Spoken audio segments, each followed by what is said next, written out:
میری جب شادی ہوئی تو میں بہت خوش تھا کیونکہ جیسی ہم سفر میں چاہتا تھا مجھے ویسی ہی مل گئی تھی۔ وہ میرا بہت خیال رکھتی تھی، وہ بہت دیکھ بھال کرنے والی بیوی ثابت ہوئی تھی۔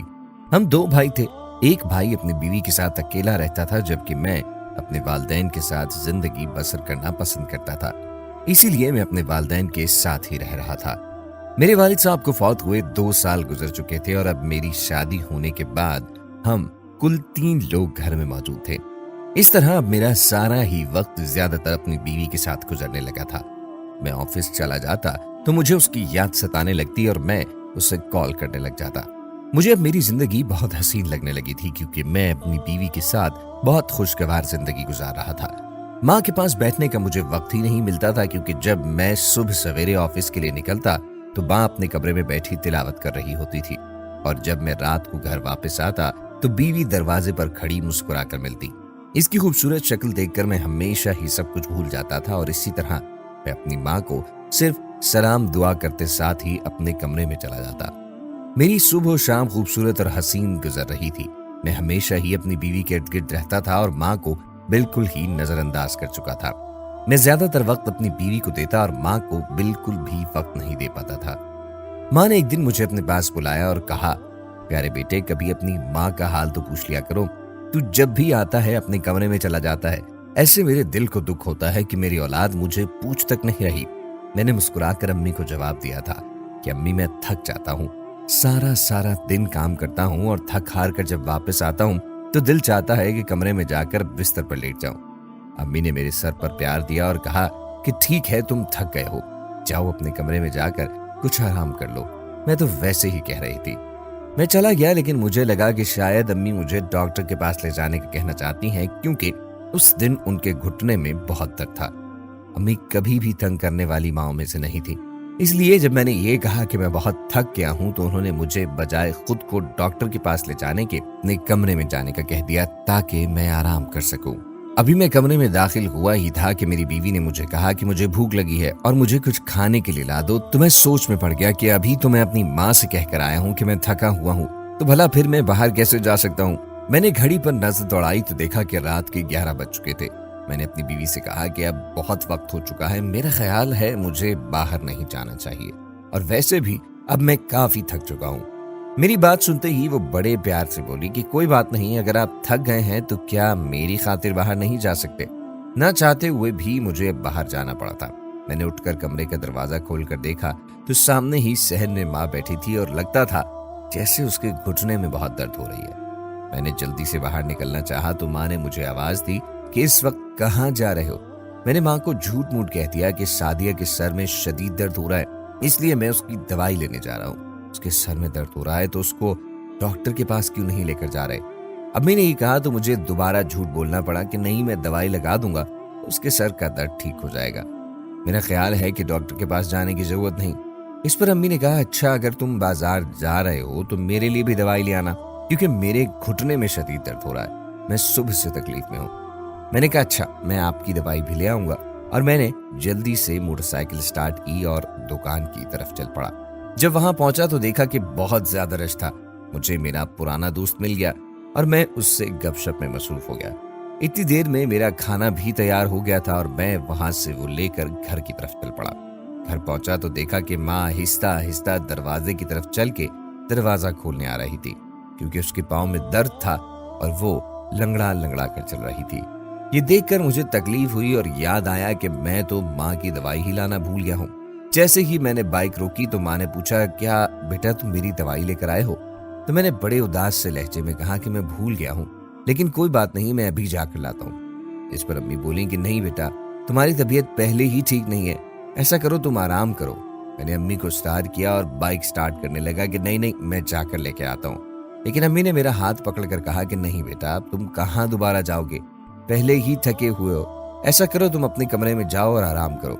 مجھے دل ہی دل میں شرمندگی ہو رہی تھی کہ میں اپنی بیوی کی بات مان کر باہر تو چلا گیا اور ماں کا خیال نہیں کیا، اور اس کے ساتھ ساتھ ہی میرا دل برا ہو رہا تھا کہ میری ماں اتنی درد میں ہے لیکن اس کے باوجود بھی یہ کہہ رہی ہے کہ نہیں تم اپنے کمرے میں جا کر آرام کرو۔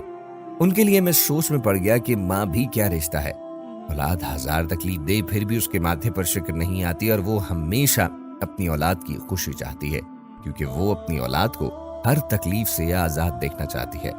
وہ خود چاہے کتنی بھی تکلیف اور درد میں ہو، وہ اپنی اولاد کو ہمیشہ سکون دینا جانتی ہے، اور یہی میری ماں کر رہی تھی۔ مجھے تکلیف تو ہو رہی تھی، لیکن نہ چاہتے ہوئے بھی میں اپنے کمرے میں چلا گیا اور بیوی کو لے جا کر کھانا کھانے کو دیا اور موبائل پر گیم کھیلنے میں مصروف ہو گیا۔ شادی کے بعد تو میں نے ماں کو کبھی کوئی سکون دیا ہی نہیں تھا۔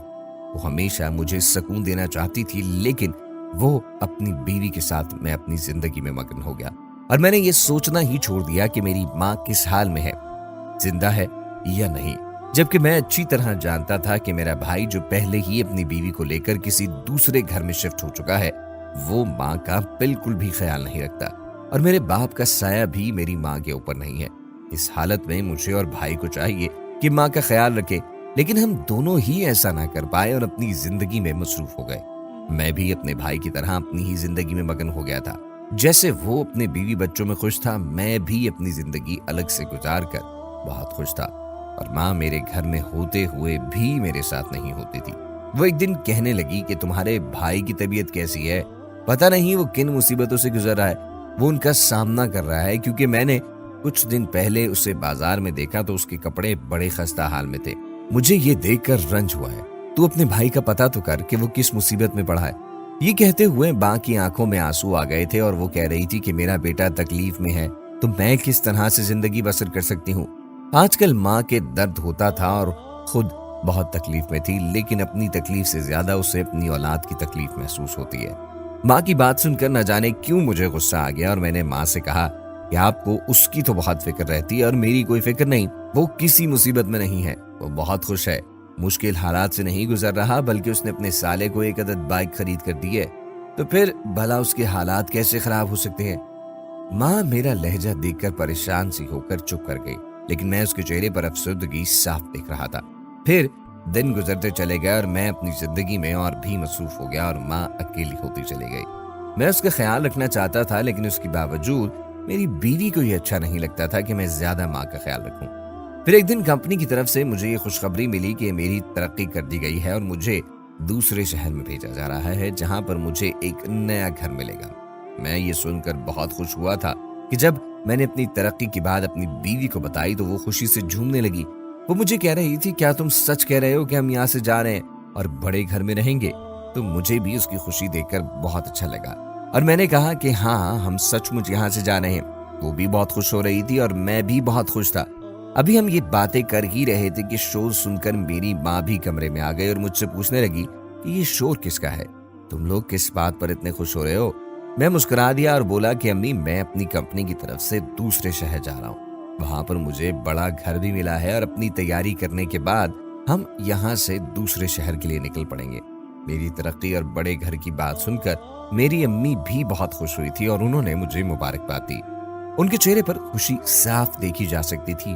وہ میری بیوی کو کہنے لگیں کہ چلو، یہ تو بہت اچھی بات ہے، تم دونوں کو بہت مبارک ہو۔ ایسا کرو کہ میرے کپڑے بھی پیک کر دینا، میں تو اپنے کپڑے پیک نہیں کر سکتی کیونکہ میرے گھٹنے میں بہت درد ہے۔ میں یہ بات سن کر بہت حیران ہوا اور سوچ میں پڑ گیا تھا کہ میں امی کو کیا کہوں، لیکن پھر مجھے سچ بتانا پڑا۔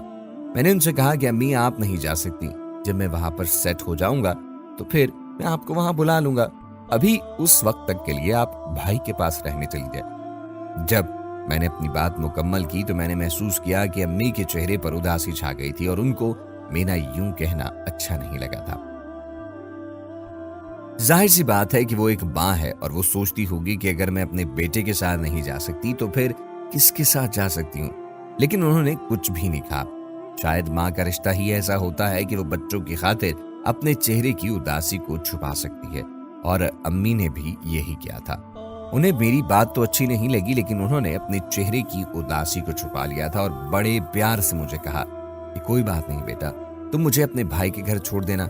میں بھی ایک بیٹا تھا اور میں اپنی ماں کا درد محسوس کر سکتا تھا، لیکن اپنی بیوی کی محبت کے آگے شاید میں نے اپنی ماں کی اداسی کو نظر انداز کر دیا تھا۔ جب سے میری شادی ہوئی تھی میں نے ایک بات محسوس کی تھی کہ والدین کے لیے اولاد کی محبت کبھی کم نہیں ہوتی اور اولاد کے دل میں بھی والدین کی محبت کم نہیں ہوتی، مگر جب وہ دو کشتیوں میں سوار ہو جاتا ہے تو پھر مشکلات آتی ہیں، اور کچھ بیٹے